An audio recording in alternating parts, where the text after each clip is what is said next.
Hello everybody, నేను Sujani. Welcome to my channel salted Sujani. శ్రావణ మాసం నడుస్తుందండి. సో పేరెంటాళ్ళకి వెళ్తాం. అక్కడ మనకి కంపల్సరీ శనగల వాయనం పెడతారు కదా. ఆ శనగలతోటి ఇవాళ మీకు ఒక మంచి నార్త్ ఇండియన్ స్టైల్ రెసిపీ చెప్పబోతున్నాను. దీనికోసము నా దగ్గర అయితే 3 కప్స్ శనగలు ఉన్నాయండి, స్ప్రౌటెడ్ శనగలు. దీంట్లో చిన్న చిన్న పొటాటోస్ ఒక 6 వేస్తున్నాను. దీంట్లో డబుల్ అమౌంట్ ఆఫ్ వాటర్, 3 కప్పుల శనగలకి నేను ఇక్కడ 6 కప్స్ ఆఫ్ వాటర్ వేస్తున్నాను. అలాగే దీంట్లో 1 టీ స్పూన్ అంత సాల్ట్, 1/2 టీ స్పూన్ అంత పసుపు, ఒక బిర్యానీ ఆకు, ఇవన్నీ వేసి ఒకసారి మంచిగా కలిపేసుకుని మూత పెట్టేసి ఒక 4 విజిల్స్ రానియాలండి. 3 విజిల్స్ ఏమో మీడియం ఫ్లేమ్లో, లో ఫ్లేమ్లో వచ్చేసి 1 విజిల్ ఇచ్చి ఆఫ్ చేసేయండి. ఆ తర్వాత స్టీమ్ అంతా పోయే వరకు దాన్ని ఓపెన్ చేయకండి. స్టీమ్ వెళ్ళిపోయిన తర్వాత ఇదిగోండి ఓపెన్ చేశాను. శనగలు చూసారా ఎంత బాగా ఉడికినాయో, పొటాటోస్ కూడా మంచిగా ఉడికిపోయినాయి. ఇప్పుడు ఈ పొటాటోస్ని నేను దీంట్లో నుంచి సపరేట్ చేసేస్తున్నాను, పీల్ చేసేసి పెట్టేసుకుంటాను.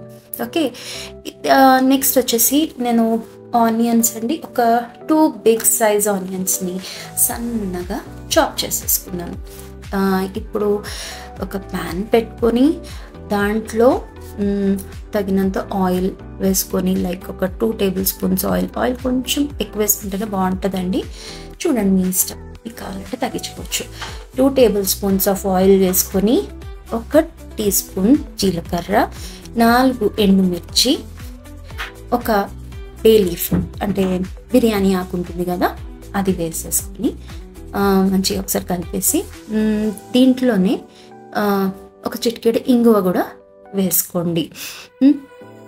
ఇంగువ వేసిన తర్వాత దీంట్లో మనం చాప్ చేసి పెట్టుకున్నాం కదా ఆనియన్స్ కూడా వేసేసుకొని మంచిగా వేయించుకోవాలండి. కొంచెం మంచిగా ట్రాన్స్లూసెంట్ అయ్యే వరకు, మరి బ్రౌన్ ఆనియన్ టైప్ కాదు, గోల్డెన్ కూడా కదా, దానికన్నా కొంచెం ఇది కూడా చూడండి ఈ టైప్లో వేగే వరకు మంచిగా వేయించుకోవాలి. తర్వాత దీంట్లో జింజర్ గార్లిక్ పేస్ట్ వేసుకోవాలండి. నేను వారానికి సరిపడా జింజర్ గార్లిక్ పేస్ట్ చేసి పెట్టుకుంటాను. దీంట్లో కంపల్సరీ నేను పచ్చిమిర్చి, కొత్తిమీర కాడలు ఉంటాయి చూడండి, ఆ కాడలు కూడా వేసుకొని మంచిగా గ్రైండ్ చేసి పెట్టేసుకుంటాను. ఒక వారం రోజులకి ఎటువంటి ఇబ్బంది లేకుండా గడిచిపోతుంది. అండ్ టేస్ట్ చాలా బాగుంటుందండి. ఒకసారి ట్రై చేసి చూడండి మీరు. కొత్తిమీర కాడలు వేస్తే చాలా బాగుంటుంది జింజర్ గార్లిక్ పేస్ట్. నెక్స్ట్ వచ్చేసి ఒక 4 చిన్న టొమాటోస్ అండి. ఇవి 4 చిన్న టొమాటోస్ని నేను గ్రైండర్లో వేసి, శనగలు ఉడకపెట్టుకున్నాం కదా ఇప్పుడే, అవి ఒక 1/2 కప్పు దీంట్లో వేసి గ్రైండ్ చేస్తానండి. చాలా బాగుంటుంది. ఒక పేస్ట్కి వచ్చేసి థిక్నెస్ ఉంటుంది, అలా వాటరీగా టొమాటో పేస్ట్ ఎట్లా నీరు ఉంటుందో అలా ఉండదు. ప్లస్ కూరకి కూడా చాలా మంచి టేస్ట్ అండ్ థిక్నెస్ యాడ్ అవుతుంది. ఇదిగోండి జింజర్ గార్లిక్ పేస్ట్ వచ్చేసి చాలా మంచిగా వేగిపోయింది. ఇప్పుడు దీంట్లో 1 టీ స్పూన్ జీలకర్ర పొడి, 1 టేబుల్ స్పూన్ అంత ధనియాల పొడి, ఒక 1/2 స్పూను పసుపు, ఇంకా 2 స్పూన్లంతా కారం వేసుకోవాలి. ఓకే, ఈ మసాలాలన్నీ కూడా మాడకుండా ఇప్పుడు మనము శనగలు ఉడకబెట్టిన బ్రాత్ ఉంది చూడండి, అంటే నీళ్ళు, ఆ వాటర్ని వేసి చక్కగా వేయించుకోవాలండి. ఓకే, ఇప్పుడు నేను ఒక చిన్న కట్ట పాలకూరని శుభ్రంగా కడిగేసుకొని సన్నగా కట్ చేసేసుకొని దీంట్లో వేస్తున్నాను. ఇది చాలా మంచిగా వేయించండి. అన్నీ లో ఫ్లేమ్లోనే చేసుకోండి, కొంచెం ఓపిక్గా, మీడియం టు లో ఫ్లేమ్లో, హై పెట్టకండి. చూసారా అసలు ఆకు కనిపిస్తుందా? పిల్లలు ఇలాగే తింటారండి, అర్థం కాకుండా పెట్టేయాలి. ఆకుకూరలు చాలా ఇంపార్టెంట్ కదా హెల్త్కి. సో ఇప్పుడు దీంట్లోకి నేను చోలీ మసాలా 1 టేబుల్ స్పూన్ అంతా వేస్తున్నానండి. మంచి టేస్ట్ వస్తుంది.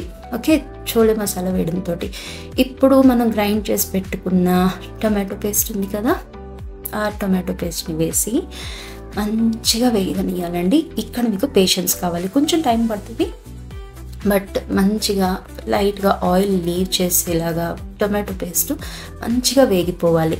అస్సలు పచ్చితనం ఉండకూడదు, లేకపోతే టేస్ట్ అంతా బాగోదు. సో మూత పెట్టేసి కొంచెంసేపు కుక్ చేసి కుక్ అయిపోతుంది. ఇప్పుడొచ్చేసి మనం ఉడకబెట్టి పెట్టుకున్నాం కదండీ శనగలు, నీళ్ళతో సహా, బ్రాత్‌తో సహా వేసేసి మంచిగా కలపండి. ఈ టైంలో ఒకసారి సాల్ట్ కూడా మీకు చెక్ చేసుకొని అవసరం పడితే వేసుకోవచ్చు. ఓకే.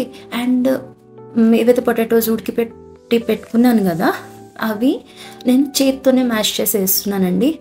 ఇది ఒక అలగ్ టేస్ట్ వస్తది. ట్రై చేయండి. మీరు అది కావాలంటే కట్ చేసి కూడా వేసుకోవచ్చు. కానీ ఇలా వేస్తే కూర టెక్స్చర్ గానీ ఏమో నాకు నచ్చుతుంది. ఓకే. సో మీ ఇష్టం. అలాగే మూత పెట్టి అది హై ఫ్లేమ్‌లో పెడితే ఇదిగోండి బాయిల్ వచ్చేసింది. ఇప్పుడు మళ్ళీ మూత పెట్టేసి చక్కగా ఒక 10 నిమిషాల వరకు అట్లీస్ట్ లో ఫ్లేమ్‌లో పెట్టేయండి. మీకు కావాల్సిన కన్సిస్టెన్సీ వచ్చే వరకు దాన్ని కుక్ చేసుకోండి. అట్లాగే శనగల్లోకి, పొటాటోలోకి అంటే ఆలుగడ్డలోకి అన్ని ఫ్లేవర్స్ కూడా మంచిగా ఇండ్యూస్ అవుతాయి. సో సారీ, కొంచెం ఆవిరి ఉంది. కెమెరా కనిపిస్తుందా మీకు? ఓకే. సో ఇగోండి చాలా మంచిగా ఉడికిపోయింది.